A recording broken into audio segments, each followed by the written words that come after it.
Semoga yang subscribe diberikan rezeki melimpah dari arah tak terduga. Dan yang like komen, dimudahkan jalannya menuju surga di hari akhir nanti.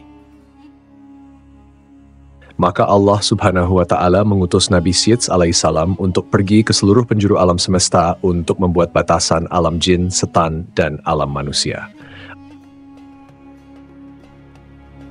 Assalamualaikum warahmatullahi wabarakatuh. Sahabat yang dirahmati Allah, jin adalah makhluk gaib yang tidak kasat mata. Mereka bisa melihat manusia, tapi tidak sebaliknya. Namun ada yang mengatakan kalau dulu manusia ternyata bisa melihat jin. Seandainya bukan karena Nabi Syeds, manusia sampai sekarang bahkan masih bisa melihatnya. Benarkah dulunya manusia bisa melihat jin? Mengapa hal ini dikaitkan dengan Nabi Syeds?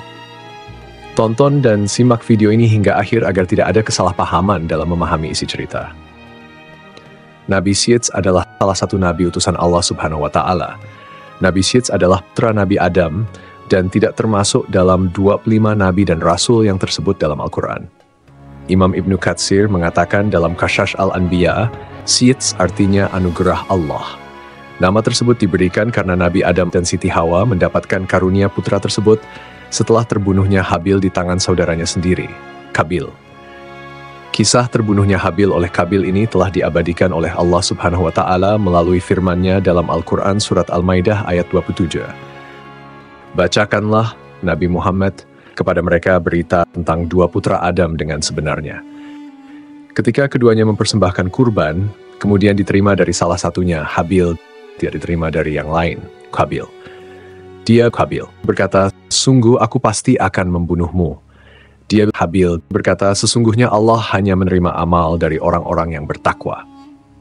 Qabil bisa disebut sebagai awal mula angkara murka di muka bumi setelah Nabi Adam alaihissalam diturunkan ke dunia. Karena perbuatannya itu, Qabil harus menanggung dosa yang terus mengalir sampai hari kiamat. Rasulullah Shallallahu Alaihi Wasallam bersabda, "Tidaklah dibunuh satu jiwa dengan zalim, melainkan dosa pembunuh itu akan ditanggung pula oleh anak Adam yang bernama Qabil, karena dialah yang pertama memberi contoh pembunuhan." Hadis riwayat Bukhari dan Muslim. Hal senada juga disampaikan Rasulullah Shallallahu Alaihi Wasallam, barang siapa memulai perkara baik yang disyariatkan, maka baginya pahalanya dan pahala orang yang mengikutinya sampai terjadinya hari kiamat. Dan barang siapa yang mulai perkara jelek, maka baginya dosanya dan dosa orang yang mengikutinya sampai terjadinya hari kiamat. Hadis riwayat Muslim.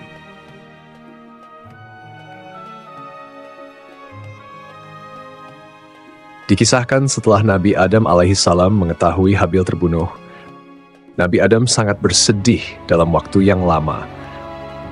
Maka Allah Subhanahu wa Ta'ala berfirman kepadanya, "Hai Adam, sampai kapan tangisan dan kesedihan ini? Sesungguhnya aku akan memberikan pengganti dari anak itu untukmu dengan anak yang terpercaya dan akan menjadi seorang nabi. Dari keturunannya akan menjadikan para nabi hingga hari kiamat. Tandanya adalah dia akan dilahirkan sendirian, tidak mempunyai saudara sekandung, dan apabila lahir anak itu, berilah ia nama Syeds." Seperti yang kita ketahui bahwa sebelumnya, setiap kali melahirkan, Hawa selalu melahirkan anak kembar. Namun, kelahiran Nabi Syeds tidak memiliki saudara kembar. Ketika Hawa mengandung Nabi Syeds, kandungannya tidak terasa berat, dan Hawa melahirkannya tanpa bersusah payah. Tajlang Rudi mengatakan dalam buku Akhlak Para Nabi, bahwa Syeds lahir 5 tahun setelah Habil dibunuh oleh Qabil, yakni 235 tahun. Setelah Adam diturunkan dari langit ke bumi. Dalam kitab Qasas Al-Anbiya, sebagaimana diceritakan oleh Salim Umar Alatas, disebutkan bahwa Nabi Adam sempat menderita sakit selama 11 hari sebelum wafat. Saat masih sakit, Nabi Adam berwasiat kepada Syeds untuk meneruskan wasilah kenabian. Syeds menerima beberapa wasiat dari ayahnya, termasuk perintah untuk memerangi Qabil yang durjana. Nabi Adam juga memberitahukan kepada Syeds tentang akan terjadinya topan dan kehancuran alam. Selain itu, diajarkan pula kepadanya tentang waktu-waktu ibadah dalam sehari semalam. Dikeluarkan juga seutas tali dari sutra yang memuat gambaran tentang para nabi dan orang-orang yang akan menguasai dunia. Tali tersebut diturunkan kepada Adam dari surga dan diberikannya kepada Sheets untuk dilipat dan disimpan di dalam tabut, sejenis peti yang harus terkunci. Adam lalu mencabut beberapa lembar rambut dari janggutnya dan meletakkannya ke dalam tabut sambil berkata, "Hai anakku, ambillah rambut-rambut ini dan bawalah bersamamu ketika menghadapi urusan yang penting. Rambut-rambut ini akan membantumu mengalahkan musuh selama masih ada bersamamu. Apabila engkau melihat rambut-rambut tersebut memutih, maka ketahuilah bahwa ajalmu telah dekat dan engkau akan meninggal pada tahun itu." Kemudian Nabi Adam mencopot cincinnya dan memberikannya kepada Sheets serta menyerahkan tabut dan suhuf yang telah diturunkan kepadanya. Adam berkata, "Wahai anakku, perangilah saudaramu Kabil, sesungguhnya Allah akan menolongmu untuk mengalahkannya."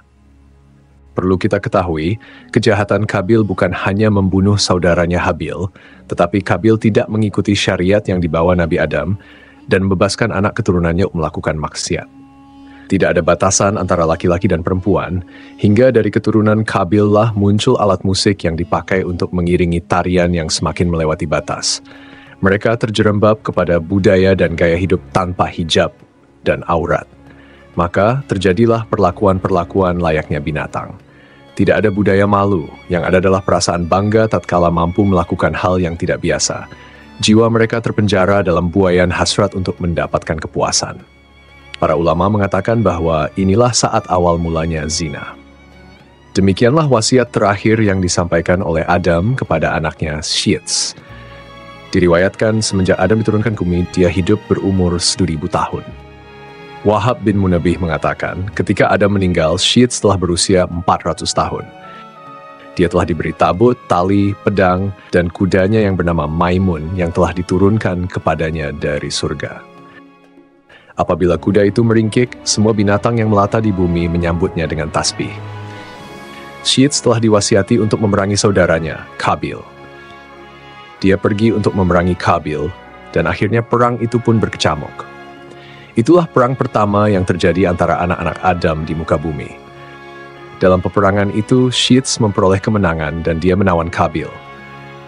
Kabil sebagai tawanan berkata, "Wahai Sheets, jagalah persaudaraan di antara kita." Sheets berkata, "Mengapa engkau sendiri tidak menjaganya? Engkau telah membunuh saudaramu Habil."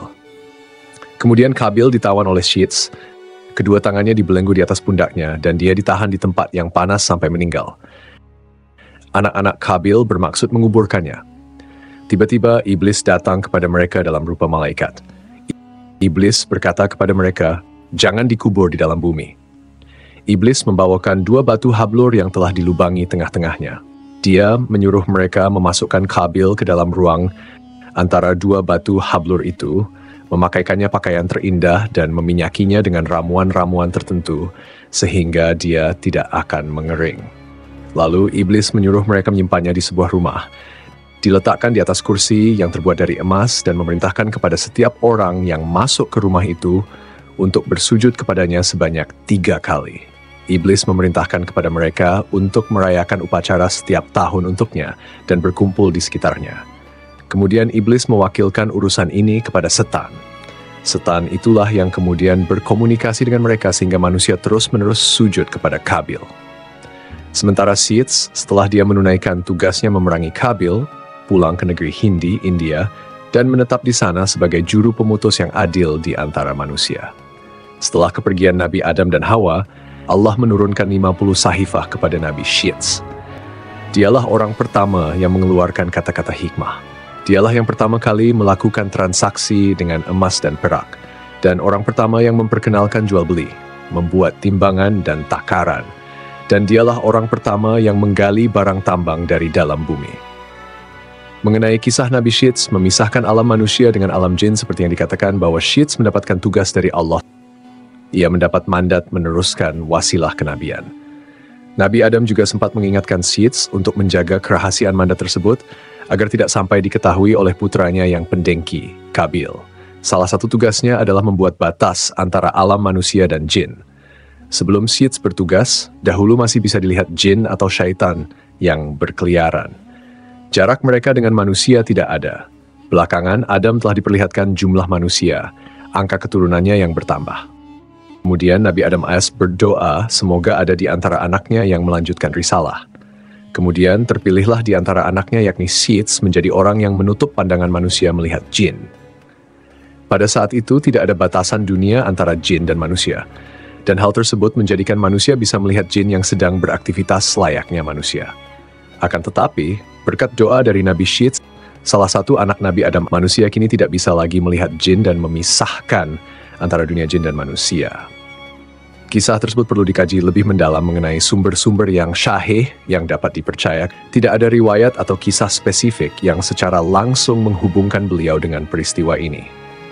Dalam Islam, jin adalah makhluk gaib yang diciptakan oleh Allah dari api tanpa asap, dan mereka memiliki dunia mereka sendiri yang berbeda dengan manusia. Tidak ada keterangan yang sahih yang menjelaskan bahwa ada masa tertentu di mana manusia bisa melihat jin secara umum, dan kemudian kemampuan itu hilang. Pada dasarnya, manusia memang diciptakan dengan keterbatasan dalam hal penglihatan terhadap makhluk gaib seperti jin.